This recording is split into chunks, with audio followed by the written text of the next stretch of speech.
Hati-hati kalau kita punya perasaan malas untuk mengaji. Ini cara awal setan agar kita itu menjadi tidak ngerti agama, tidak ngerti pelajaran penting dalam Al-Quran maupun As-Sunnah.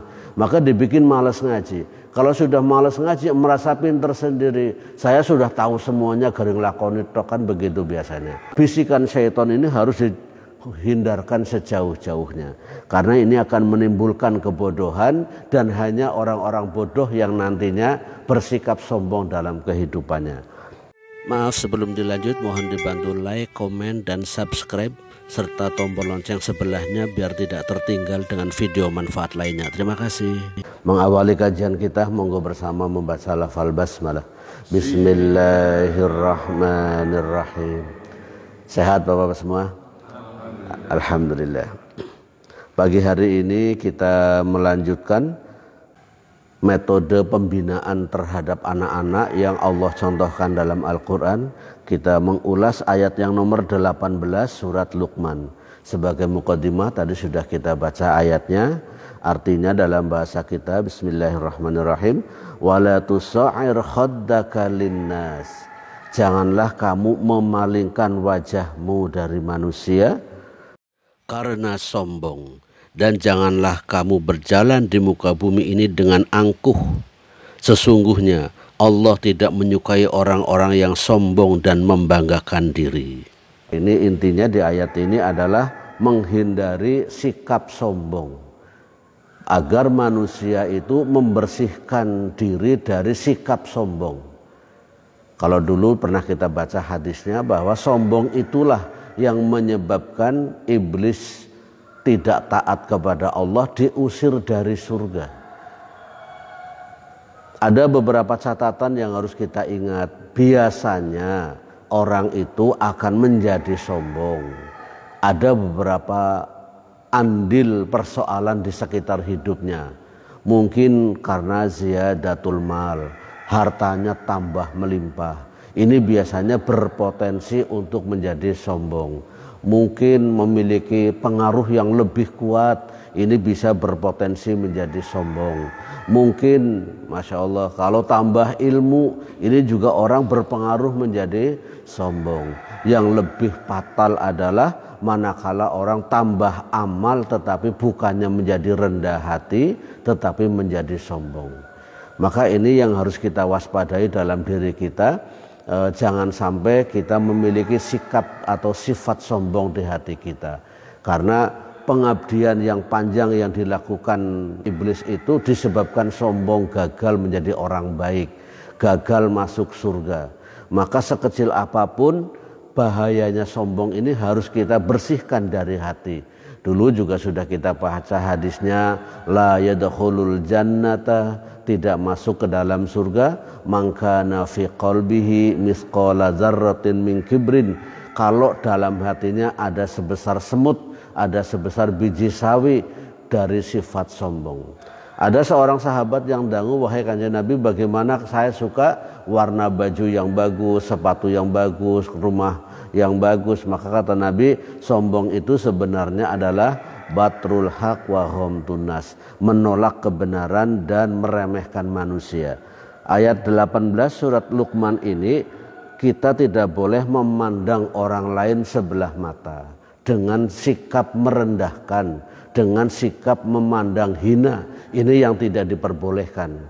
Itu sebabnya Allah mengingatkan, innallaha la yuhibbu, Allah tidak cinta. Tidak cinta artinya apa? Allah murka kepada orang yang sombong, kepada orang-orang yang membanggakan diri. Sombong itu sifat tinggi hati, membanggakan diri itu sifat karena prestasi. Biasanya kalau punya prestasi yang kita sebut tadi, orang menjadi sombong. Ini yang tidak disukai oleh Allah Subhanahu wa taala. Yang harus kita luruskan adalah, andai saja kita tambah ilmu, itu karena memang Allah berkehendak baik. Karena memang Nabi pernah bersabda, idza aradallahu bi'abdihi khairan yufaqihu fiddin. Kalau Allah menghendaki seseorang menjadi orang baik, dia dibikin yufaqihu fiddin, Allah menjadikannya dia mendalam pengertian agamanya. Jadi kita cinta majelis taklim, kita cinta ngaji, itu memang mudah-mudahan termasuk bagian masyiatillah, kehendak Allah agar kita ini menjadi orang baik. Maka kita ngaji, banyak ngaji, lebih banyak bersyukur karena kita dimampukan oleh Allah untuk mendatangi majelis taklim. Karena ini mudah-mudahan isyarat tanda-tanda orang baik, cinta ilmu. Dan yang harus kita catat, yang digoda ataupun dihalang-halangi oleh setan agar manusia menjadi tidak baik, itu ditanamkan malas ngaji. Hati-hati kalau kita punya perasaan malas untuk mengaji, ini cara awal setan agar kita itu menjadi tidak ngerti agama, tidak ngerti pelajaran penting dalam Al-Quran maupun As-Sunnah. Maka dibikin malas ngaji. Kalau sudah malas ngaji, merasa pinter sendiri, saya sudah tahu semuanya, garing lakoni tok, kan begitu biasanya. Nah ini bisikan syaitan ini harus hindarkan sejauh-jauhnya, karena ini akan menimbulkan kebodohan dan hanya orang-orang bodoh yang nantinya bersikap sombong dalam kehidupannya. Harus belajar bagaimana kebesaran seorang Qorun dengan hartanya yang melimpah, kunci gudangnya aja dipikul 10 orang tidak kuat, bagaimana isi gudangnya ini luar biasa, tapi karena kesombongannya dia hancur, matinya menderita.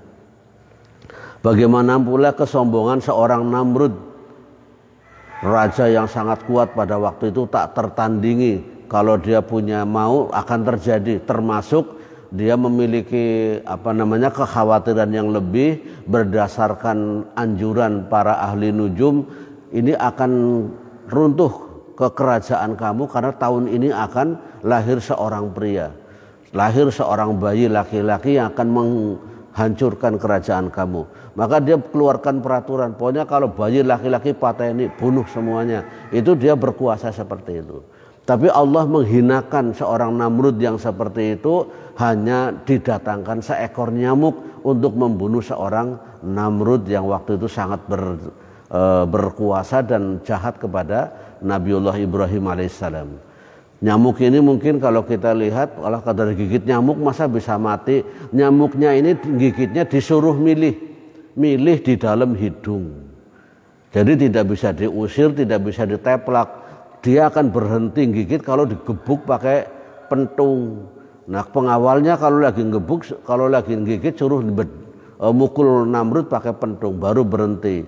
Lah nanti gigit lagi pentung lebih keras lagi. Lama-lama Namrud mati dipentungi oleh pengawalnya sendiri. Ini bagaimana Allah memperlakukan seorang Namrud. Begitu pula bagaimana Allah memperlakukan Fir'aun pada waktu itu. Dia sangat hebat, sangat luar biasa, bahkan merasa dirinya sangat tinggi, mensejajarkan dirinya. Dalam Al-Quran disebutkan ana rabbukumul a'la, sampai berani bilang saya adalah Tuhan kamu yang maha tinggi. Maka kesombongan Fir'aun setelah diingatkan oleh Allah lewat Nabi Musa dan Harun, kemudian dia beserta keluarganya, beserta hartanya, dan beserta kekuatannya yang menyebabkan dia sombong, Allah tenggelamkan di tengah lautan. Yang kemudian kita juga belajar bagaimana seorang Balham, ini seorang ulama yang luar biasa, karena pandainya, karena dekatnya kepada Allah. Dalam satu riwayat kita membaca, kalau dia berdoa ke langit, pintu langit dibuka, surga pun terlihat. Saking dekatnya seorang Balham kepada Allah Ta'ala.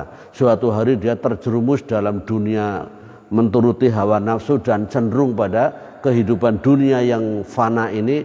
Maka kemudian menjadi orang ghawin, menjadi orang yang tersesat jalan. Na'udzubillah min dzalik. Tidak ada yang bisa dibanggakan dalam hidup ini. Apakah ketampanan, apakah jabatan, apakah ilmu, apakah kekuatan, tidak ada. Semuanya ada karena dikehendaki oleh Allah. Saat Allah menghendaki itu ada dalam diri kita, mari kita menghadapinya dengan sederhana, dengan bersyukur kepada Allah. Maka ayat berikutnya disebutkan waqsid fi masyika. Sederhanakanlah dalam kamu berjalan. Kalau berjalan jangan terlalu cepat, tapi juga jangan terlalu pelan. Ini penjelasan dalam tafsir seperti itu. Tapi sederhanalah dalam hidup kamu. Jangan terlampau melejit, juga jangan terlampau hancur. Sehingga kita ibaratnya bisa ada di tengah-tengah masyarakat kita. Dilanjutkan di ayat berikutnya adalah Waghdud min sautik, rendahkanlah suaramu. Kalau tidak perlu berbicara keras, tidak usah keras-keras.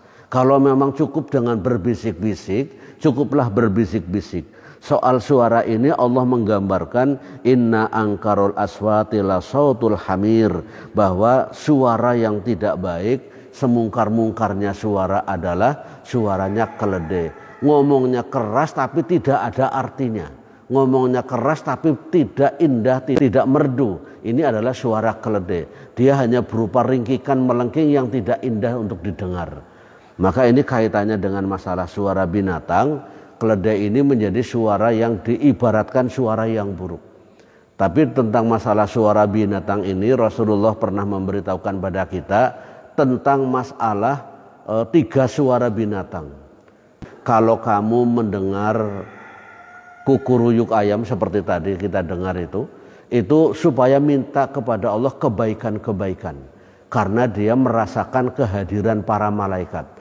Jadi kita kalau mendengar ayam ini jago berkokok nggih. Kalau di sini kukuruyuk, kata ibu saya dulu minta endi sunguku begitu katanya, karena sungunya dipinjam kambing bagaimana belum dikembalikan.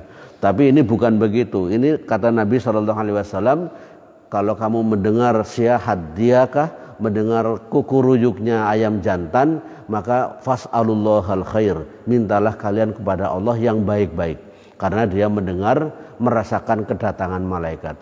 Yang kedua, kalau mendengar lolongan anjing dan teriakan keledai, maka berlindunglah kepada Allah, karena dia merasakan kehadiran setan. Makanya kalau kita lihat film horor yang ditampilkan kalau mau ada datang hantu itu bukan jago berkokok, tetapi disebutkan ada lolongan serigala dan anjing dan lain sebagainya. Ini memang ada dasar dari Rasulullah SAW. Saudara-saudaraku sekalian, kita pagi hari ini selesai paket pembinaan terhadap anak-anak, diakhiri membersihkan diri dari sifat sombong, diakhiri dari sifat yang berlebihan. Karena kita batasnya manusia adalah sebagai titah, sampai kapanpun kita adalah makhluk yang tidak berdaya, tidak punya kemampuan apapun tanpa seizin dan seridho Allah Subhanahu wa taala. Maka monggo bersama-sama melengkapi kajian pagi hari ini, kita belajar sifat tawadu, sehingga kita tidak merasa lebih hebat daripada orang lain. Apapun yang ada pada diri kita semata-mata titipan dari Allah. Harta titipan, wajah titipan, ilmu titipan, kedudukan juga titipan. Semua yang ada adalah titipan. Yang akan kita bawa ke alam akhirat nanti adalah amal soleh, amal kebaikan. Karena itu yang akan kita bawa. Ini ada turun hujan, Allahumma sayyiban nafi'an. Semoga Allah menurunkan hujan yang membawa manfaat. Untuk Anda semuanya yang mengikuti kajian ini sampai selesai, saya doakan mudah-mudahan selalu bahagia, selalu berkah rezekinya, mendapatkan kematian yang husnul khotimah, dan mudah-mudahan kita semuanya nanti di alam akhirat masuk ke dalam surga Allah Subhanahu wa taala. Amin. Semoga bermanfaat. Kita akhiri dengan kafaratul majlis. Subhanaka Allahumma wa bihamdika asyhadu an la ilaha illa anta astaghfiruka wa atubu ilaik. Assalamualaikum warahmatullahi wabarakatuh.